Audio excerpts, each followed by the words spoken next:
Whoa! Let's go, baby! It's game day! Let's go! Welcome to Off the Wire Game Day edition. I'm your host, Wrigley Court. We've got an extra special show for you tonight. We sent half of our show members to Tallahassee this past weekend, and somehow none of them got chlamydia. All right, look, am I going to spend this entire monologue making fun of FSU? Maybe. It's my right to. Our football team's finally good. You youngins and whippersnappers in the crowd, you're spoiled. You don't know what I had to go through when I first got here. I'm going to take you all on a trip down memory lane. Now, a quick warning to all the unks in the crowd. Hi, Zach Macer. Some of the memories resurfaced during this monologue may be disturbing. If you or a loved one deals with any PTSD-like effects due to this monologue, please send complaints to our faculty advisor, Ben Ezzy. Let's kick things off with my freshman year, September 24th, 2022. Allow me to set the scene. The nation mourned the death of Queen Elizabeth. Twitter was still Twitter. And we thought this was the worst thing Kanye West could do.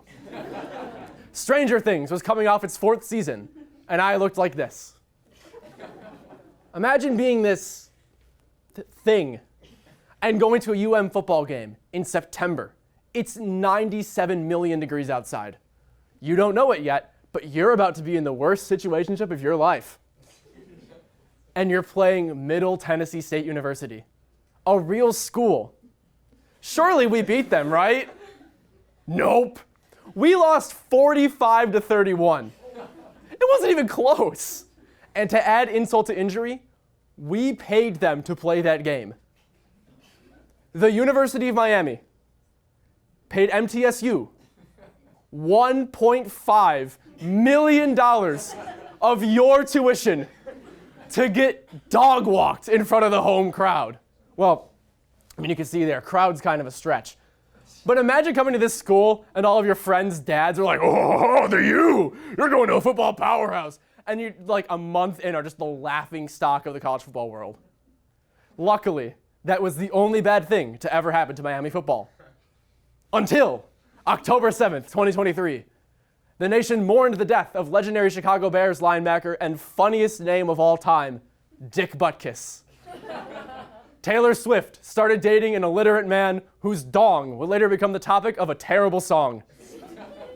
And Dick's the Musical would soon hit theaters, and it was in no way related to either Travis Kelce's schlong or Dick Butkus.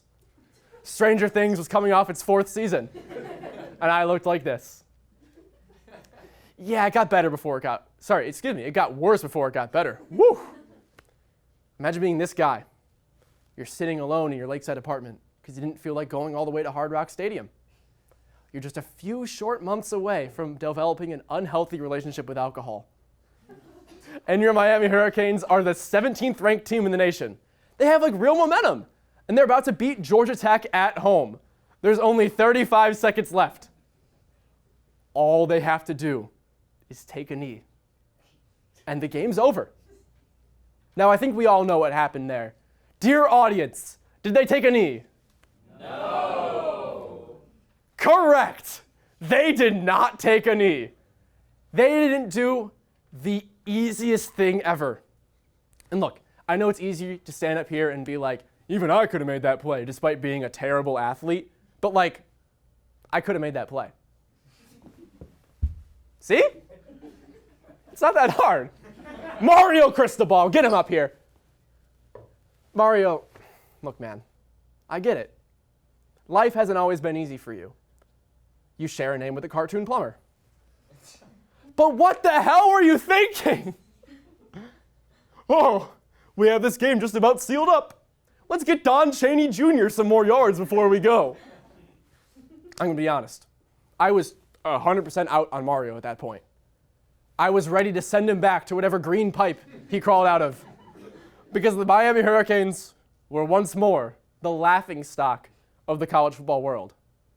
But lucky for this man, the team really turned it around the next year, as my sweet, beautiful prince Cam Ward captured the hearts of the nation and me. And then, November 9th, 2024. The nation had mixed thoughts on the death of Pete Rose. Celebrity lookalike contests were sweeping the nation. Lil Durk got arrested. Stranger Things was coming off its 4th season. I looked like this. This isn't even here for the bit. I just wanted y'all to appreciate the glow up real quick. Anyway, imagine being this guy. You're watching the game from your UV apartment. In 6 days' time, you will black out and wake up in a cat bed on the floor of a stranger's bathroom. True story. The Miami Hurricanes are 9-0. They're the number 4 team in the nation, and they're facing off against an unranked opponent. An easy win, right? Wrong! Because this man is coaching your defense. Lance Guidry, the most incompetent defensive mind I have ever witnessed. And that's saying something because this guy was coaching my Chicago Bears at the time. This is Matt Eberflus, a terrible, terrible man. Look, it was a tough time to watch my football teams try to play defense. It was like watching a caveman try to lead an army against a legion of fighter jets. So as I'm sure you've guessed, Lance Guidry's defense managed to throw the game.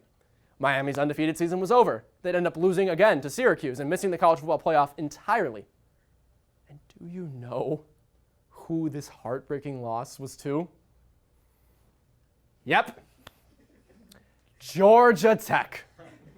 There's something in the water at that school. But look at us now. Miami's the number 2 team in the nation with wins over Notre Dame, USF, and even Bethune-Cookman. Plus, they just beat the brakes off of Florida State. Except for the 4th quarter. We don't talk about that. But do you want to know what really makes me hopeful for this season? We don't play Georgia Tech. We're safe now. White Boy of the Year, Haynes King, and his devil magic can't hurt us now. Get away. Get away. We've got a great game day show for you. He's still there. I'm scared. All right, this is the news team is going to break down this weekend's slate of games. We've got interviews with some of the sport's leading experts. And just like college game day, we have a random dog just kind of wandering around the set. Come here, boy. Good dog. All that and more is coming up on Off the Wire Game Day. You're going to want to stick around. Plus, later tonight, we'll draw one random audience member to participate in Off the Wire's Kick of Destiny. They'll have the chance to kick a field goal right here at the School of Communication to win a life-changing prize. Dear audience, it could be any one of you. Don't look so scared. Wow.